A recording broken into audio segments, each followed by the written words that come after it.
Buckle in, kids, because we're about to have a big conversation about fanfiction.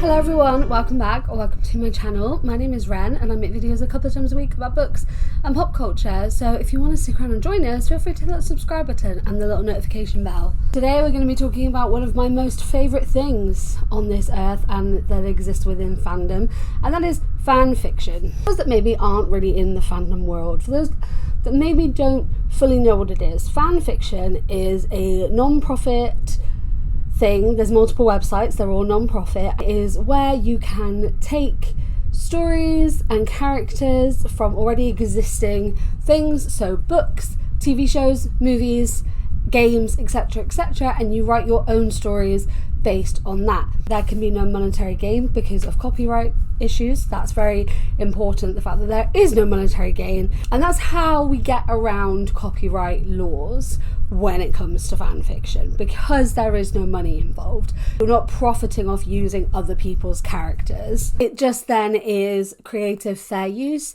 It's a hobby, loads of people do it. There is so much fan fiction. You can find it on things like Wattpad, fanfic.net, AO3. I was a fanfic.net user and then I changed to AO3, and honestly, game changer. But there's so many different websites, there's so many different ways that people can do these things and create fan fiction. You know, there's even fan fiction videos where people cosplay as the characters and act out different stories. It's so creative, it's so fun, it's such a cool way to be a part of a fandom. But like I said, it is very, very, very important that it remains that no one receives any monetary gain from any fanfic that they are writing. Let's have a little history lesson. Fanfiction has been around for literal decades. It has been around for a really, really, really long time. People have always wanted to tell extra stories. You know, something finishes, you want to know how it ends, you want to know what happens to the characters afterwards. Things that are cancelled on a cliffhanger, you want to know what happens. Fanfiction is a great way to have those and to have those alternate endings and alternate decisions and loads of different things. But not all authors are fine with that. Even in 1995, which is the year I was born, and I'm 29 years old, Anne Rice tried to basically sue people for making fanfiction of her work. She didn't like it. She said she was very possessive of the characters. By the 2000s, there would be legal threats from her lawyers, and eventually the website fanfic.net didn't allow fics based on Anne Rice's work because there was so much legal action, and the website would be threatened by for legal action, and it was just basically this whole mess to not write fanfic based on Anne Rice's characters. And this is mainly why, but when I first got into fanfiction when I was about 13, so it would have been 2008, it used to be everywhere. You used to put in the bio, I do not own this, no copyright infringement intended. I used to see it all the time on fanfic.net. I don't see it a lot on AO3. I see it sometimes, but people sort of felt like even though it is creative fair use, had to put that in there. It was getting to the point where people had to explicitly state, I don't own this isn't mine.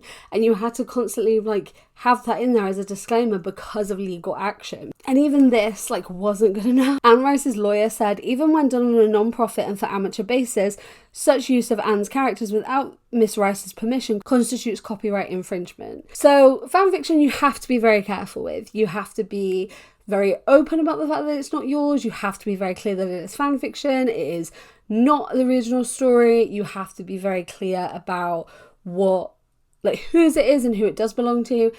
And you cannot make money from your writing or from anyone else's writing.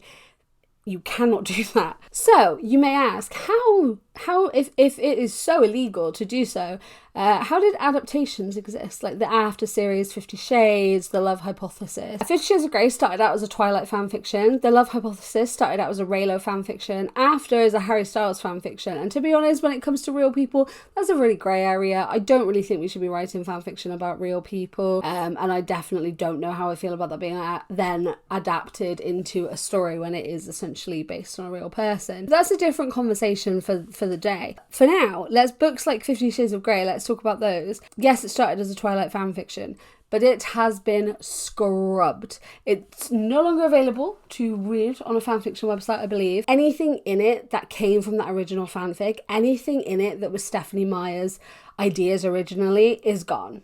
E.R. James, that wrote 50 Shades, scrubbed it. Characters' names are different, settings are different, the story changes.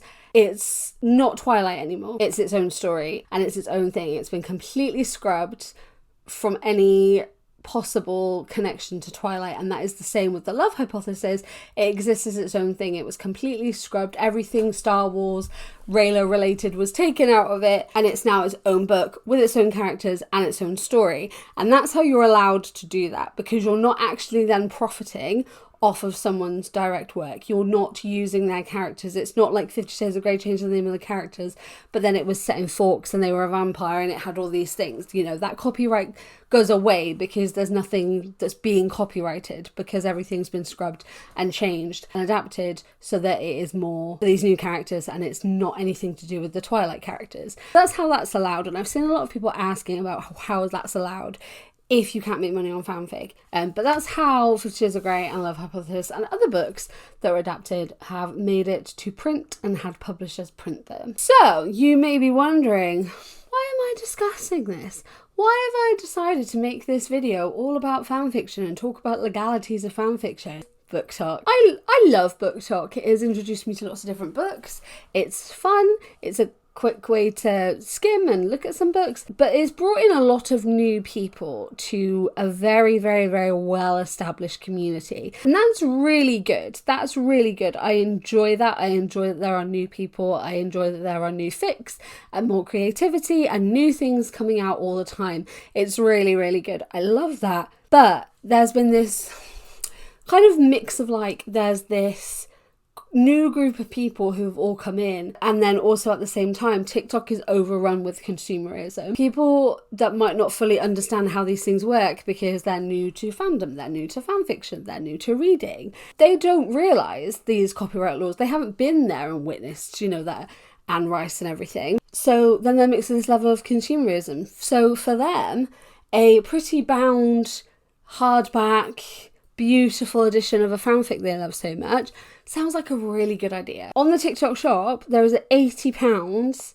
binded fanfic of A Court of Mist and Fury in Rhysand's point of view. It was like, must have for fans of Sarah J Maas. And the fact that it's on TikTok shop is actually insane to me. This stuff should not be on an actual shop. This should not be somewhere where people can just click and buy, because this is so much money and it is so illegal. It is incredibly illegal. The amount of copyright laws that it infringes on is massive, and it's just a huge problem. Like, even if you wrote the fic, you cannot bind it and make money off of it. You cannot make profit off of the work of other people. Even if you bind it yourself, you cannot sell it. It cannot be sold. You cannot make any form of profit from something that isn't yours to be making profit from. And I hope that the misunderstanding here is that people genuinely didn't realise, and it's not that they do know, and that they're just deciding they don't care and they're going to try and do it anyway. But I feel like TikTok Shop needs to be a little bit more efficient in removing these listings and explaining why. I feel like there needs to be more vetting on what goes on TikTok Shop, because this is incredibly illegal. They are selling a very illegal product on TikTok Shop, and it's just there allowed to be like clicked and bought. And with the amount of publishers and legitimate book sources on social media and on TikTok, especially like HarperCollins and stuff, they're on TikTok all the time. If you're used to that, if you're used to seeing people promoting books that are legal and books that are there from the publisher on TikTok, and then you see this one being published, you're not going to think anything of it. You're not going to think, oh, okay, what, but this one's bad, because it's just a similar promotion tactic to the other books that are fine. So it is a huge problem. You need the author's permission if you're going to even attempt to make money, any form of money, off of someone else's works. You need to have the author's permission. This is incredibly illegal. The other thing as well is like, it really puts fan fiction at risk. I really don't want to do that. I really don't want people to be contributing to that. I don't want this to end up as a situation where fan fiction gets shut down, that AO3 gets shut down, that it becomes this huge thing and loads of authors end up like saying, no, you can't write fanfics about our works, because it would be such a shame. Fanfiction has been around for literal decades, like I said, and it's an amazing and free. It's free. That is cool. That is the best part about it. It is free. There is beautiful, wonderful, hilarious, incredible, questionable amazing stories across these fanfiction websites. I don't want anything to put that at risk. I don't want there to be this massive, well, you can't do this. I don't want there to be a massive cull. I want fanfiction to be protected. It is an amazing creative outlet that people put so much time and effort into. It brings fandoms together. There are some fics that like so big that like the fans of that fandom know that's a fic. Everyone in that fandom's read that fic. It's a thing. There are stuff in fanfics that's become fanon, which is fan canon, that's just the same across all fanfics, which is just amazing. It's this incredible creative community, and it's free. You can read the stories for free. You don't need them. You don't need to buy anything. It's a completely free website. By trying to sell them, for one, like I said, it's incredibly illegal. It's not like even a little bit illegal. Very illegal, but it puts this amazing creative community at risk, because if this keeps happening, we're going to see that Anne Rice situation on an even larger scale. There's going to be loads of authors, there's going to be publishers, there's going to be lots of people saying you cannot write this anymore because people are trying to make profit off of it, and we can't do that. We don't want to make profit, we want fan fiction. So I think that it's really important to just sort of be aware of that and to have that conversation, because I do feel like maybe people don't know, and fanfiction etiquette isn't the same and has kind of evolved and changed and stuff. So I feel like this is a conversation we should be having so that we know kind of where we stand when it comes to fanfiction. Fandom is one of the best things, and the internet, whilst it can be incredibly toxic when it comes to fandoms, is also absolutely incredible. And I love that we have created such an amazing and diverse community of people on AO3 and fanfic.net and Wattpad, etc, etc, and I really don't want to see that be taken away. I kind of want to just talking about this. It was literally my entire TikTok this morning, and I just thought I wanted to add my 2 cents as someone who is a very avid fanfic reader, so I kind of wanted to talk about that a little bit more. So yeah, I'd love to know your thoughts in the comments as well. Thank you guys for watching. Like I said, if you're new here, then I make videos a couple of times a week about books and pop culture, so if you want to stick around and join us, feel free to hit that subscribe button and the little notification bell. My bookish podcast is also in the description, as well as all my other social medias. I hope you're doing really, really, really, really well, and I will see you next time. Goodbye.